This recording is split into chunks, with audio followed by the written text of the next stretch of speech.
2023, pemerintah akan beri subsidi 80 juta per orang untuk membeli mobil dan motor.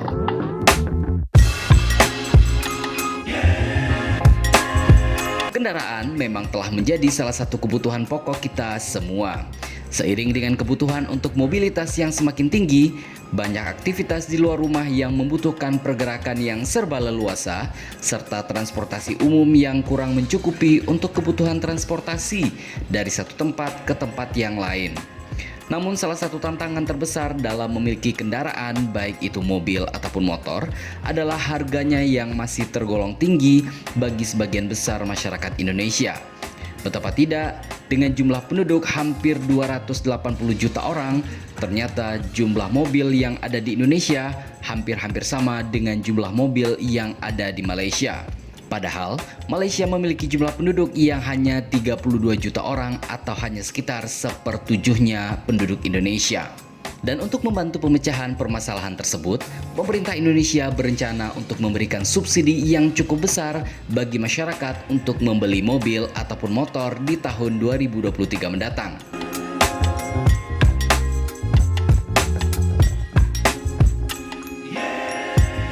Pemerintah Presiden Joko Widodo atau Jokowi berencana akan memberikan subsidi bagi setiap pembelian mobil ataupun motor di dalam negeri. Insentif ini diberikan untuk setiap pembelian kendaraan yang mempunyai pabrik di tanah air, yakni untuk mobil dan motor listrik. Jumlah subsidinya akan kami hitung, tapi kira-kira untuk mobil listrik akan diberikan insentif sebesar 80 juta rupiah. Mobil listrik berbasis hybrid dengan subsidi 40 juta rupiah. Termasuk juga motor listrik baru yang diberikan insentif 8 juta rupiah. Sementara motor konversi diberikan insentif 5 juta rupiah. Begitu kata Menteri Perindustrian Agus Gumiwang Kartasasmita dalam tayangan video yang ditayangkan oleh akun YouTube Sekretariat Presiden yang dikutip pada hari Kamis 15 Desember 2022 yang lalu. Menteri Keuangan Sri Mulyani mengaku masih membahas terkait subsidi tersebut sebesar 80 juta untuk pembelian mobil listrik dan 8 juta rupiah untuk motor listrik. Dia mengatakan pemerintah sedang menghitung pemberian subsidi kendaraan listrik sehingga besaran nilai insentifnya pun belum final. Perhitungan yang dimaksud oleh Sri Mulyani tersebut terkait dengan kriteria kendaraan listrik yang akan menerima subsidi. Kepala Badan Kebijakan Fiskal BKF Kementerian Keuangan, Fabrio Kacaribu, menuturkan pemberian subsidi tersebut tidak serta-merta menggelontorkan anggaran secara cuma-cuma. Namun, pemerintah akan menetapkan kriteria kendaraan listrik yang bisa mendapatkan subsidi. Fabrio menjelaskan tidak semua jenis kendaraan listrik, baik mobil ataupun motor, yang mendapatkan subsidi.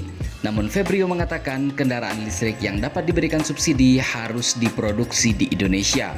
Pasalnya, kebijakan tersebut dimaksudkan untuk mendorong perputaran ekonomi dalam negeri, baik dari segi komponen hingga penciptaan lapangan kerja baru. Selanjutnya, jika ingin mendapatkan subsidi dari pemerintah harus memenuhi tingkat komponen dalam negeri atau TKDN yang ditetapkan oleh pemerintah. Nantinya akan ditentukan oleh pemerintah secara bertahap terkait TKDN ini. Perusahaan produsen kendaraan listrik juga harus memenuhi besaran investasi yang ditetapkan oleh pemerintah Indonesia. Namun terkait nilainya belum dijelaskan secara detail karena masih dibahas bersama Kementerian Perindustrian dan kementerian terkait lainnya. Lalu, apa alasan pemerintah memberikan subsidi untuk pembelian kendaraan yang harganya bahkan bisa mencapai miliaran rupiah tersebut? Salah satunya adalah mendukung peran Indonesia untuk menurunkan emisi karbon dunia dengan mendorong penggunaan mobil atau motor listrik di dalam negeri. Kedua, seperti kita ketahui bersama, Indonesia memiliki cadangan nikel terbesar di dunia yang dapat dimanfaatkan sebagai bahan baku utama baterai untuk kendaraan listrik. Ketiga, penurunan subsidi bensin. Dengan mendorong penggunaan mobil atau motor listrik yang semakin banyak, secara fiskal kita akan sangat terbantu.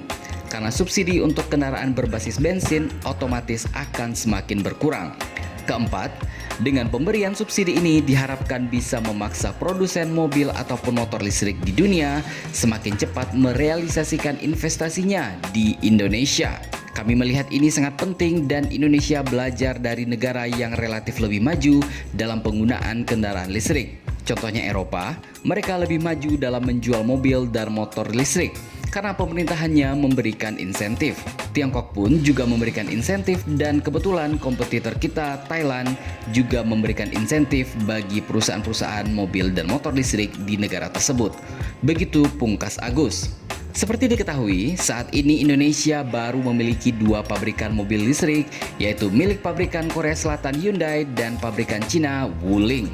Keduanya merakit mobil listrik di fasilitas produksinya di Cikarang, Bekasi, Jawa Barat, yaitu untuk Hyundai Ioniq 5 dan Wuling Air EV. Keduanya adalah mobil listrik jenis Battery Electric Vehicle atau BEV, yang artinya menggunakan listrik sepenuhnya untuk menggerakkan mesin. Namun deretan mobil listrik yang beredar di Indonesia tidak hanya dari 2 pabrikan itu saja. Deretan mobil listrik yang ada di Indonesia mulai dari merek seri Ioniq dari Hyundai, Wuling, Runo, Toyota, Lexus, Nissan, Mini Cooper, dan juga Tesla tentunya. Selain itu ada juga deretan mobil listrik berbasis hybrid yang sudah tersebar di Indonesia. Terbaru adalah buatan Suzuki, yaitu All New R3 Hybrid dengan bandrol harga sekitar 270-an juta. Motor listrik pun juga tidak ketinggalan. Banyak bermunculan motor listrik baru di Indonesia yang dibanderol belasan juta rupiah, bahkan ada yang di bawah 10 juta.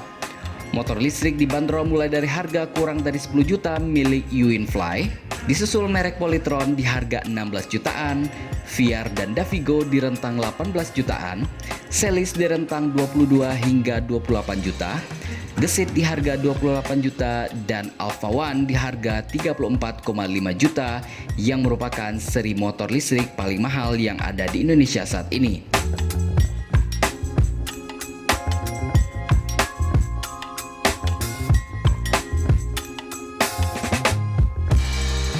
Dengan adanya subsidi yang super besar ini diharapkan bisa menggeliatkan industri otomotif listrik di Indonesia, menyerap tenaga kerja yang banyak, mengurangi emisi, menekan angka subsidi BBM sambil meningkatkan pendapatan negara dari penjualan kendaraan listrik, baik untuk konsumsi lokal ataupun untuk pasar ekspor. Sungguh ide yang sangat luar biasa. Jadi, bagaimana menurut pendapat Anda?